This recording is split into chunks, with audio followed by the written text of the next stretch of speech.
We are going to study about failures of planning in India. India में जो planning की गई उन प्लानिंग की कुछ फेलियर्स भी थी। What was that failures? उनकी फेलियर्स क्या थी? First was abject poverty. Elevation of poverty was the essential theme of planning. गरीबी हटाना प्लानिंग का सबसे इम्पॉर्टेंट थीम थी, सबसे इम्पॉर्टेंट एक पॉइंट था गरीबी को हटाना। बट इंडिया में 21.9% of population are still living below the line of poverty. Below the poverty line, वो पॉवर्टी लाइन के नीचे रहते हैं। मीन्स जिन लोगों को एसेंशियल गुड्स नहीं मिलती, like food, shelter and clothing भी नहीं मिल पाते, they are 21.9% of population in India. बहुत ही एक सरप्राइजिंग बात है कि दैट पूरे वर्ल्ड के जितने भी पुअर हैं, absolute poor in the world, उनका 50% पुअर इंडिया में रहते हैं। 50% of those who are absolutely poor in the world are living in India. आज भी हम गरीबी के बारे में बात करते हैं, गरीबी हटाने की बात करते हैं। ये एक बहुत बड़ा फेलियर रहा कि गरीबी की बात स्टार्टिंग से की गई from the first 5 year plan, लेकिन अभी तक गरीबी वहीं की वहीं पर है, उसमें कोई भी सुधार नहीं हो सका। Next, high rate of inflation. Inflation का मतलब होता है price rise, rise in the price. Inflation का मीन्स प्राइस राइज, प्राइस में राइज होना, प्राइस का बढ़ना। मीन्स अगर हम बात करें कि लोगों की इनकम तो बढ़ी, लोगों की इनकम 10 रुपए से बढ़कर 10,000 रुपए हो गई फॉर एग्जाम्पल, बट जो चीजें पहले 10 रुपए में मिल जाती थी, आज वो महंगाई की वजह से वो 20,000 रुपए में मिलती है। हमारी इनकम तो बढ़ी बट हमारी परचेजिंग पावर कम हो गई। हम पहले जो 10 रुपए में जितनी चीजें खरीद सकते थे, अब उतनी चीजें हम 10,000 रुपए में नहीं खरीद सकते, तो हमारी परचेजिंग पावर कम हुई।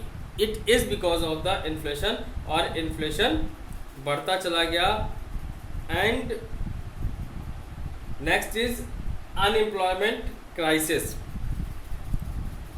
फर्स्ट प्लान के लास्ट में 53 lakh person were unemployed. 53 lakh person केवल अनएम्प्लॉयड थे फर्स्ट 5 ईयर प्लान की एंड में। But in March 2016 number of registered unemployed increase to 4.35।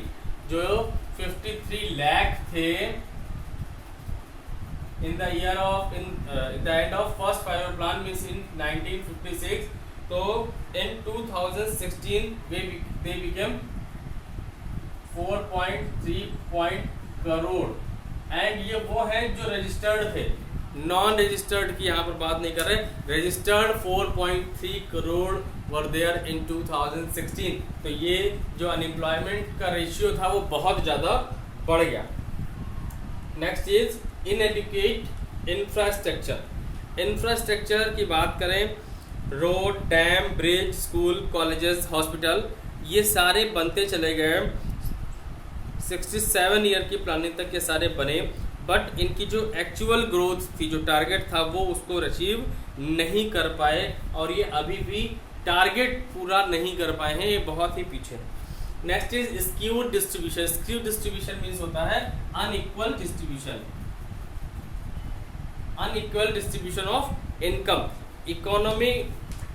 Economic and social inequality को खत्म करने के लिए equity, which was the one of the goal of 5 year plan. हमारी इकोनॉमिक पॉलिसी का एक गोल था equity, means equal distribution of income among the people. Economic and social equality की बात की गई थी, बट ये जो प्रिंसिपल जो था वो ये बना प्रिंसिपल फेलियर ऑफ, ये प्रिंसिपल फेलियर बन गया, principal failure of planning in India.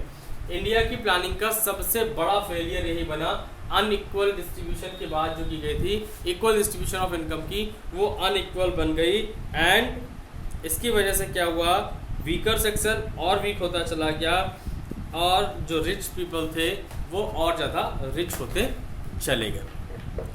Okay.